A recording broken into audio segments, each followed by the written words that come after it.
चलो बेटा रिलेशन पढ़ते हैं, ठीक है। अब ये रिलेशन वर्ड वैसे तो थोड़ा नॉर्मल भी है पर डराने का काम भी कर रहा है, स्पेशली मैथ में। रिलेशन होता क्या है? मान लो बैट और बॉल, बैट और बॉल क्या है? दो ऑब्जेक्ट हैं। ये जरूर है कि इनका अपना एक रोल है, खेलने के काम आते हैं, है ना। ये बैट, ये बैट हो गया और ये बॉल हो गया, ठीक। बैट बॉल खेलने के काम आते हैं। तो ये दो ऑब्जेक्ट हैं, ये दोनों ऑब्जेक्ट जुड़े हैं किससे? ये दोनों ही खेलने के काम आते हैं, ठीक है। अकेले बैट बैट का बॉल के बगैर कोई काम नहीं, बॉल का बैट के बगैर नहीं। तो इन दोनों के बीच में एक लिंक है, लिंक है, ठीक है। एक रिश्ता है, रिलेशन है, जिसके द्वारा ये जुड़े हुए हैं। रिलेशन मतलब बैट और बॉल के साथ खेला जाता है, तो ये दोनों एक रिश्ते में जुड़े हुए हैं। तो दो ऑब्जेक्ट जब किसी रिश्ते में जुड़ते हैं तो उसे रिलेशन का नाम दिया जाता है, ठीक है। तो रिलेशन दो ऑब्जेक्ट के बीच में भी हो सकता है। रिलेशन मतलब लिंक, जुड़ाव, ठीक है। कौन सा, किस के थ्रू वो जुड़े हैं? तो रिलेशन, लिंक, लिंक दो ऑब्जेक्ट के बीच में भी हो सकता है। ये दोनों क्या है? ये क्या है? ऑब्जेक्ट। और ये भी क्या है? ऑब्जेक्ट, ठीक। तो दोनों ऑब्जेक्ट के बीच में जो रिलेशन है खेलने वाला, उसके थ्रू ये दोनों जुड़े हुए हैं, ठीक है। ये बात अलग है कि अपने आप नहीं खेलते हैं, हम लोग खेलते हैं इसको। तो दो ऑब्जेक्ट के बीच में कोई लिंक या रिलेशन, या फिर कोई दो क्वांटिटीज़ हैं, क्वांटिटीज़ हैं, कोई भी दो क्वांटिटीज़ हैं। तो क्वांटिटीज़ में मैं एक एग्जांपल लेके चलूँगी। कोई दो क्वांटिटीज़ हैं और उसके बीच में हम रिलेशन की बात करते हैं, ठीक है। तो मान लो कि मैं एक सेट लेती हूँ। एक सेट में मैं कह रही हूँ कि ए में एक सेट मैंने लिया जिसमें क्लास 12th के 5 बॉयज़ की बात कर रही हूँ, ठीक है। क्लास 12th के 5 बॉयज़। तो क्लास 12th के बॉयज़ की बात कर रही हूँ तो उसका मैं नाम देती हूँ A1, A2, A3, A4, A5, ठीक है जी। चलो ये ए क्या है? क्लास 12th के बॉयज़, 5 बॉयज़, ठीक है, स्पेसिफिक बॉयज़ हैं। और बी, बी एक दूसरी क्वांटिटी में ले लेती हूँ जिसमें है मेरे पास क्लास 11th के बॉयज़। क्लास 11th के बॉयज़ का नाम मैं ले लेती हूँ B1, B2, B3, 3 ही लेती हूँ, ठीक है। सॉल्व करने में थोड़ा इजी हो जाएगा, नहीं तो काफ़ी लेंदी बन जाता है। तो चलो सबसे पहले तो इनके बीच में हम कार्टेशियन प्रोडक्ट निकाल लेते हैं। अब कार्टेशियन प्रोडक्ट क्या होता है? कार्टेशियन प्रोडक्ट होता है कि हम ए क्रॉस बी कार्टेशियन प्रोडक्ट दिखाते हैं। तो कार्टेशियन प्रोडक्ट में पेयरिंग कैसे होती है? ये A1 से पहले तीनों एलिमेंट्स को हम सॉल्व करेंगे। तो क्या बनेगा? A1 B1,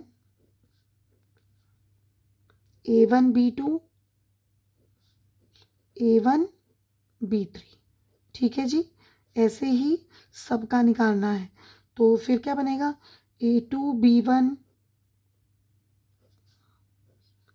A2 B2 और A2 B3 हो गया। चलो अब आगे लेती हूँ मैं A3 B1, A3 B2, A3 B3, A4 B1, A4 B2, A4 B3, A5 का भी ले लो, A5 B1, A5 B2, A5 B3। ठीक है, कार्टेशियन प्रोडक्ट बना लिया हमने। ये कार्टेशियन प्रोडक्ट का सेट है, तो ये A क्रॉस B क्या है? Cartesian product.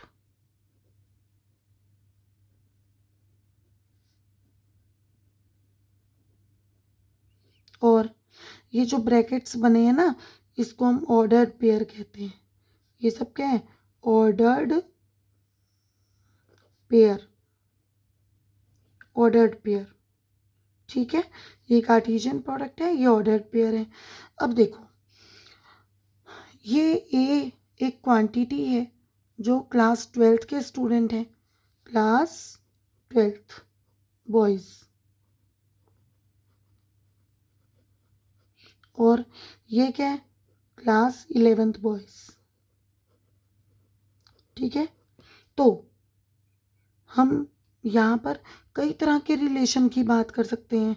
ये दो अलग अलग क्वांटिटीज़ हैं, बट ये कार्टेशियन प्रोडक्ट है, जो कार्टेशियन प्रोडक्ट में सारे एलिमेंट जो किसी भी तरह रिलेट हो सकते हैं उसका जिक्र किया गया है। ठीक है, अब अगर मैं ये कहती हूँ कि क्लास 11th का, क्लास 12th का, क्लास 12th का और क्लास 11th का, तो क्लास 12th का A3 और क्लास 11th का B1 आपस में ब्रदर हैं।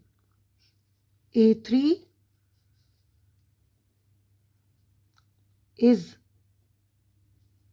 older brother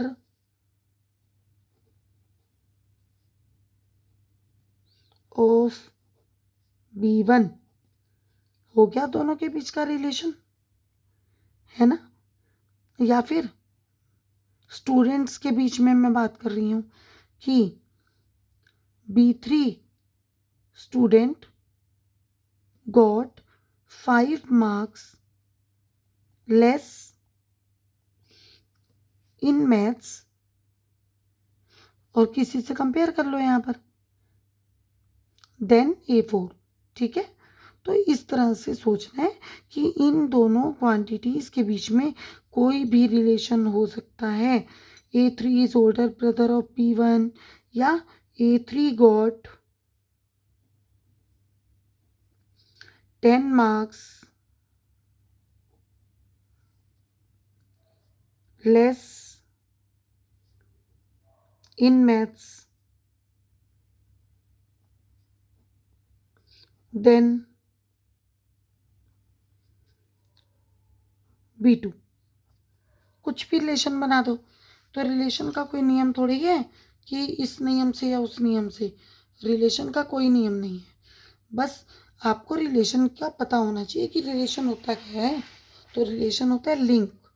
रिलेशन लिंक होता है किसी दो ऑब्जेक्ट या दो क्वांटिटी को जोड़ने का, उसके थ्रू ही आपस में जुड़ते हैं। ठीक है, तो अब एक चीज़ देखो, मैं कोई भी रिलेशन बना लूँ तो वो रिलेशन इसके अंदर से ही निकलेगा। ठीक है, ये जो कार्टेशियन प्रोडक्ट मैंने दिखाया है, यहाँ मैं कोई भी रिलेशन कह दूँ, क्योंकि यहाँ पे सारे एलिमेंट ऑल्सो अवेलेबल हैं। चाहे मैं A1 का B3 से बना दूँ, चाहे मैं A2 का B3 से बना दूँ, चाहे मैं A3 का B3 से बना दूँ, कुछ भी, है ना? तो जो भी रिलेशन मैं यहाँ निकालना चाहूँगी ना, वो ऑलरेडी मेरे कार्टेशियन प्रोडक्ट में अवेलेबल होगा। इसलिए कहा जाता है कि R is the subset of A cross B। ठीक है, R जो होता है वो हमेशा सबसेट होता है A क्रॉस B का, मतलब वो उसका पार्ट होता है। जो भी रिलेशन मैं निकालूंगी वो A क्रॉस B का पार्ट ही होगा। ठीक है जी, थैंक यू।